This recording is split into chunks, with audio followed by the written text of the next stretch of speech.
আরেকটি ভিডিওর সাথে চলে আসলো আমাদের সিয়াম তো অনেক সুন্দর খেলায়, আপনারা জানেনই, এর আগের অনেকগুলা ভিডিও দেখেছেন। এখন ম্যাচে চলে আসলো সিয়াম।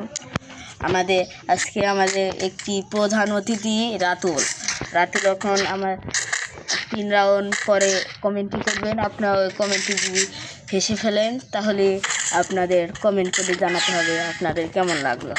এখন সিয়াম আগাচ্ছে, ডেজার দিয়ে মাউন্টেপ মারবই আমি জানি। এখন গ্যাস দিয়ে ওকে চাঙ্কু করে দিল, আর এর মাঝে মাউন্টেপ মারতে যেও পারলো না একটু। সিয়ামের খুব দুঃখ হচ্ছে, কারণ ভিডিওর মাঝখানে সে একটু হেরে গেল, কিন্তু কোনো সমস্যা নেই।